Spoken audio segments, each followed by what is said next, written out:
Di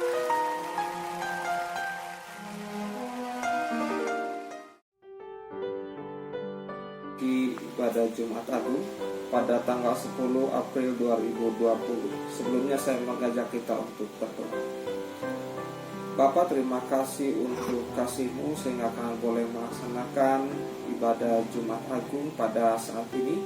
Tuhan yang memberkati, menolong kami dari awal sampai dengan selesai melalui Roh Kudus-Mu. Dalam nama Yesus Kristus kami berdoa. Amin.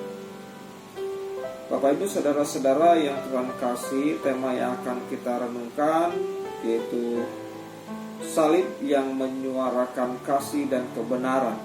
Bacaan Alkitabnya dari Yohanes 19 ayat 19 sampai 24. Bapak Ibu bisa membaca. Penyaliban Yesus terjadi melalui suatu persekongkolan, disebabkan karena banyak orang Yahudi yang mulai percaya dan melihat berbagai mujizat yang dilakukan oleh Yesus sebagai imam-imam kepala. Mereka menjadi gusar. Mereka takut kehilangan pekerjaannya sebagai imam, karena orang-orang yang sakit akan lebih mempercayai Yesus. Lalu dilanjutkan, Bapak Ibu saudara-saudara, imam-imam kepala dan orang-orang Farisi memanggil Mahkamah Agama untuk berkumpul. Mereka bersepakat apa yang akan mereka buat, yaitu supaya mereka bisa sepakat untuk membunuh Yesus. Yesus pun ditangkap dan dibawa ke Mahkamah Agama. Di hadapan Pontius Pilatus, Kayafas melaporkan bahwa Yesus mengakui dirinya sebagai anak Allah, dan hal itu merupakan suatu kejahatan besar bagi kaum Yahudi. Tapi bagi Pontius Pilatus itu bukan merupakan suatu tuduhan yang serius, karena Pontius Pilatus adalah utusan Kaisar Romawi yang tidak percaya kepada Allah. Mereka menyembah banyak dewa, seperti dewa Zeus, Helios, Apollo, Poseidon, dan lain-lain. Tidak ada dari dewa bangsa Romawi yang bernama Allah.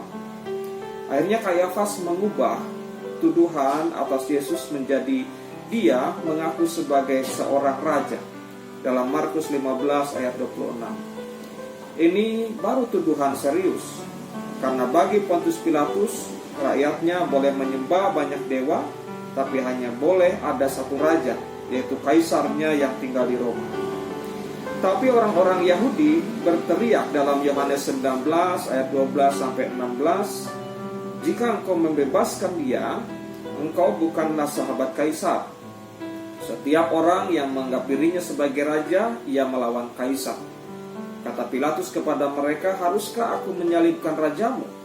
Jawab imam-imam kepala, "Kami tidak mempunyai raja selain daripada kaisar."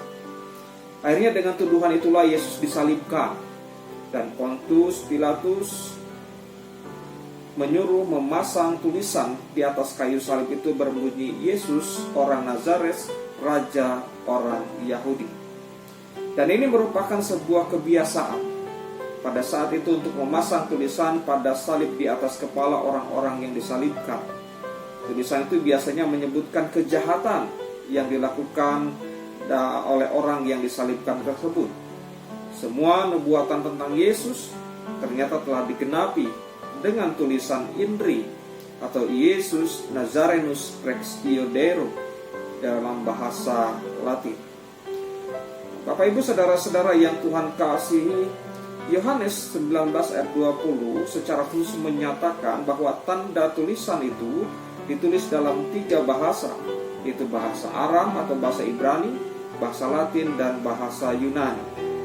Meskipun Injil Yohanes mengacu pada tulisan sebagai suatu gelar, jadi INRI dalam artinya suatu gelar, tapi Injil Markus dan Matius justru menyebut tulisan itu sebagai sebuah tuduhan. Tuduhan yang mengakibatkan Yesus harus dijatuhi hukuman mati oleh Pontius Pilatus adalah sebuah pengakuan bahwa Yesus raja orang Yahudi, dan ini sangat menyalahi aturan Romawi. Bapak Ibu saudara-saudara yang Tuhan kasihi, kematian Tuhan Yesus di kayu salib menjadi jalan pendamai kalau kita lihat dalam Roma 3 ayat 25. Dan Yesus bukan saja sebagai raja orang Yahudi, bukan saja sebagai raja bagi bangsa Yahudi. Yesus juga adalah raja atas segala raja. Yesus adalah raja damai, raja di atas segala raja, Tuhan di atas segala Tuhan.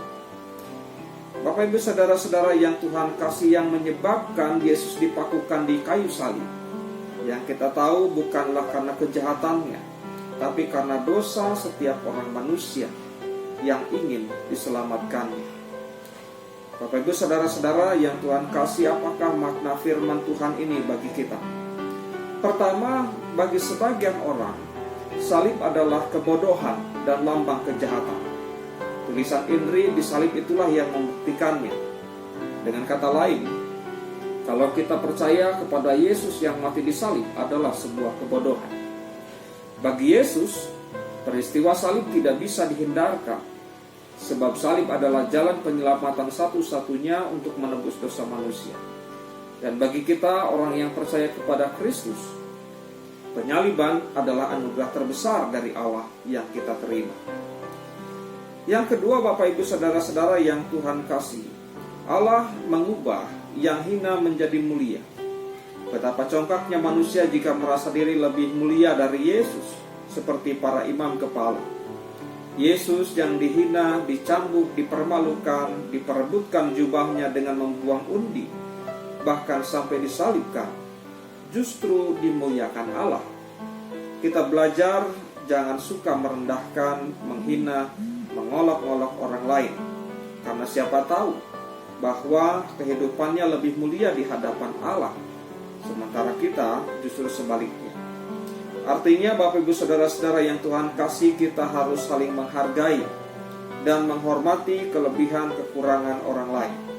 Tindakan itu adalah tindakan yang amat mulia ketimbang merendahkan dan menghinanya. Melalui peristiwa salib Yesus, mari kita menyuarakan kasih dan kebenaran dengan cara saling menghormati. Selamat menghayati arti pengorbanan Yesus.